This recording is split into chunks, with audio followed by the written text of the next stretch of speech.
दरअसल दोस्तों, ये कहानी शुरू होती है। चाइना की एक लड़की होती है जिसका नाम होता है जोंग यांग।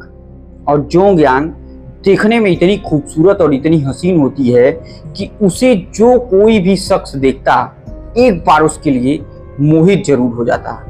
लेकिन उससे भी कहीं ज्यादा अगर किसी शख्स की जरूरत रहती है तो जोंग यांग को रहती है, क्योंकि वो भी कहीं कम नशीली और कम जोश से भरी नहीं हुई थी। उसे भी हमेशा किसी न किसी पुरुष की तलाश रहती थी। हमेशा उसे एक व्यक्ति से उसका मन नहीं भरता है, उसे अलग अलग मर्दों में चस्का रहता था। वो अलग अलग मर्दों के साथ अपना टाइम एक्सपेंड करना चाहती थी। लेकिन उसी दौरान उसकी बातचीत चाइना के कम्युनिस्ट पार्टी से शुरू हो जाती है। और उसी कम्युनिस्ट पार्टी में पहले वो छोटे पद पर कार्यरत होती है, फिर धीरे धीरे उसका वहदा बढ़ता जाता है और देखते देखते वो एक गवर्नर की पद पर पहुंच जाती है।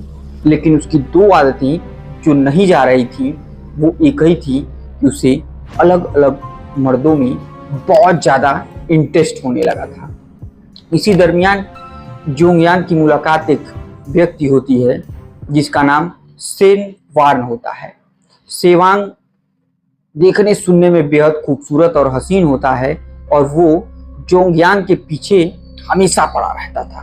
और जोंग यांग भी उसे हमेशा अपने पास रखना चाहती थी, उससे कभी दूरी नहीं बनाना चाहती थी। लेकिन बढ़ते वहदे की वजह से जोंग यांग कभी कभी परेशान हो जाया करती थी और वो धीरे धीरे सेंग वांग से पीछा छुड़ाना चाहती थी। लेकिन उनके पास कोई ऐसा ठोस विकल्प नहीं मिल पा रहा था कि जिसके वजह से वो इससे पीछा छुड़ा पाए। नमस्कार दोस्तों, मेरा नाम आर्यन मिश्रा और जुर्म के वर्चस्व की कहानी में आज की कहानी ऐसी होगी, यकीन मानिए कि आपने जुर्म के इतिहास में ऐसा जुर्म जीवन में कभी नहीं सुना होगा कि एक गवर्नर के पद पर तैनात एक महिला किस कदर से हवस से परेशान रहती है। ये पूरी कहानी आपको जरूर सुननी चाहिए अंत तक। और अगर आप चैनल पर नए हैं तो कृपया चैनल को सब्सक्राइब, वीडियो को लाइक और वीडियो को ज्यादा से ज्यादा शेयर जरूर कीजिएगा। तो देर ना करते हुए हम सीधे दोस्तों कहानी पर ही आते हैं। दरअसल जोंग यांग अपनी खूबसूरती को लेकर इतनी चर्चित हो चुकी थी कि वो किसी को भी चाहने लगती थी और उन्हें भी देखकर कोई भी पुरुष मोहित हो जाया करता था। वो अपने आप को कंट्रोल नहीं कर पाती थी और धीरे धीरे वो उनका लोगों के साथ बातचीत का सिलसिला शुरू हो जाता है, आना जाना शुरू हो जाता है और उनकी हवस भी धीरे धीरे बढ़ती चली जाती है। याद रखिएगा दोस्तों, जोंग यांग एक महिला है जिनकी मैं बात कर रहा हूं और चाइना के वो पदों पर धीरे धीरे तैनात होना शुरू कर जाती हैं। लेकिन अपनी खूबसूरती के साथ साथ उनका जब एक मामला चर्चे में आता है तो लोग मानो पागल हो जाते हैं कि इतनी खूबसूरत महिला अपने पद पर बैठे हुए भी अलग अलग पुरुषों के साथ रोजाना कुछ न कुछ गड़बड़ करती है। इसकी शिकायत कई पुरुषों ने करना शुरू कर दिया। क्योंकि ये महिला अधिकारी होती हैं तो इनके ऊपर किसी भी तरीके का इंजाम लगने से पहले जांच पड़ताल बेहद जरूरी हो जाता है कि वो जांच पड़ताल में वो सही हैं या गलत हैं। इस तरीके की मामले के लिए ये पूरा जांच पड़ताल की प्रक्रिया चाइना पुलिस के पास जाती है और चाइना की पुलिस इस मामले को जांच करना शुरू कर देती है। दरअसल दोस्तों, जोंग यांग गुरझू प्रांत के कियानान हुई और मियाओ स्वाइन प्रांत की गवर्नर पद पर पहुंच चुकी होती हैं। तो इनके खिलाफ जांच करने में भी उतनी ही कठिनाई आती है कि जितनी किसी भारत के गवर्नर के खिलाफ जांच कराने में। क्योंकि आप समझ ही रहे हैं कि गवर्नर की जांच करना कितना मुश्किल काम होता है और ठीक वही मामला भी होता है। अब धीरे धीरे इन्होंने जब ज्वाइन किया था पार्टी तो चीनी कम्युनिस्ट पार्टी में शामिल हुई थी और वहीं से इनका पद बढ़ने लगा था। लेकिन अचानक इन्होंने पार्टी बदल दी और यांग ने नेशनल पीपुल्स कांग्रेस यानी एनपीसी में एक कई महत्वपूर्ण पदों पर तैनात होना शुरू कर दिया। लेकिन अचानक से एक ऐसी घटना जोंग यांग के साथ घटती है जिसकी वजह से उनको गवर्नर के पद पर से हटा दिया जाता है और ये पूरा मामला विचाराधीन हो जाता है, जांच का विषय हो जाता है और धीरे धीरे इस मामले की जांच शुरू कर दी जाती है। प्रथम दृष्टिया में जब जांच शुरू होती है तो SCMP की रिपोर्ट के मुताबिक पता चलता है कि ये महिला जब गवर्नर की पद पर तैनात थी या उससे नीचे वाले पद पर तैनात थी तो इन्हें एक चीज का बेहद आदत लग चुका होता है और वो आदत था रात के नाइट क्लबों में जाने की आदत। और ये अक्सर जैसे ही ड्यूटी इनकी खत्म होती ये अपने सारे कामों को खत्म करके घर पर आती और घर पर से ये बिल्कुल मॉडल की तरह सजती धजती और जोंग एक बिल्कुल खूबसूरत और यंग मॉडल की तरह अब नाइट क्लबों में जाना शुरू करती। कुछ नाइट क्लबों में इन्हीं के अधीनस्थ या इनसे छोटे कर्मचारी भी जाते थे तो ये भी वहां चली जाती थी और नाइट क्लबों में ये अपना दारू पार्टी शुरू करती थी और इन्हें जो कोई भी पुरुष अच्छा लगने लगता था वो उसको पकड़ती थी और जबरदस्ती कमरे में लेकर जाती थी। और कमरे में ले जाने के बाद एक बेहद और खास बात और रोचक तथ्य जो इनके बारे में पता चला है वो लोगों को बेहद हैरान कर रहा है कि इनके बैग में हमेशा एक कॉन्डोम का पैकेट रहता था। हमेशा 24 गुणे 7 इनके बैग में वो मौजूद रहता था और इसी से वो पूरी तरीके से अपनी सारे व्यवस्था को कब्जे में रखती थी और जबरदस्ती उस व्यक्ति को उस कमरे में ले जाती थी और उसके बाद व्यक्ति के साथ जबरदस्ती ये संबंध बनाना शुरू कर देती थी।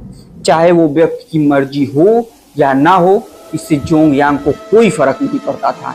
इन्हों तो सिर्फ और सिर्फ अपनी हवस मिटाने से फर्क पड़ता था और ये अपनी हवस के लिए किसी भी हद तक जाने में कोई भी गुरेज नहीं करती थी क्योंकि इन्हें इन चीज़ों से कोई मतलब नहीं होता था कि मैं किस पद पर तैनात हूँ, मैं क्या कर रही हूँ और मेरे लिए ये शोभा देता है या नहीं देता है।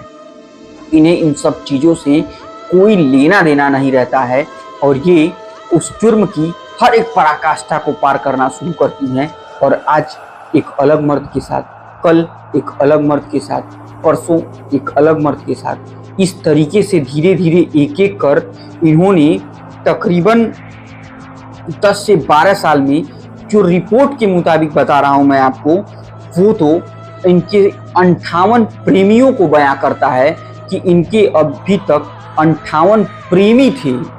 बाकी इन्होंने कितने लोगों के साथ संबंध बनाया इसकी अभी तक कोई डिटेल किसी के पास नहीं मौजूद है और शायद यह आंकड़ा 100 से भी ज़्यादा होगा क्योंकि इसकी डिटेल है नहीं। SCMP के उस रिपोर्ट के माने तो अक्सर इन्हें नाइट क्लबों में देखा जाता था और इतना ही नहीं, इनके हैंडबैग में हमेशा वो कॉन्डोम का पैकेट जरूर होता था। पिछले साल अप्रैल में ही जब इनकी जांच शुरू की गई तो जब बेहद चौंकाने वाला मामला एक के बाद एक खुलता गया तो पता चला कि सिर्फ ये यहीं तक सम्मिलित नहीं है, इसके आगे भी इनका जो मामला है वो और ज़्यादा खतरनाक है। और इसकी जब पूरी जानकारी सरकार और वहाँ के स्थानीय लोगों को पता चलता है तो लोग बेहद हैरान हो जाते हैं। दरअसल ये पूर्व महिला अधिकारी जो होती हैं इनके ऊपर अपने अधीनस्थ लोगों से जबरन संबंध बनाने का आरोप आता है। कुछ कर्मचारियों के साथ तो ये बिना उनकी मर्जी के पूछे उनके साथ अपनी हवस को मिटाती हैं और वो क्योंकि अपने से बड़े अधिकारी होती हैं तो कुछ नहीं कर पाते हैं और चुपचाप इस तरीके की घटनाओं को वो अंजाम दे दिया करती थी। और बाद में वो पुरुष इन सब बातों को किसी और से शेयर भी नहीं कर पाते थे।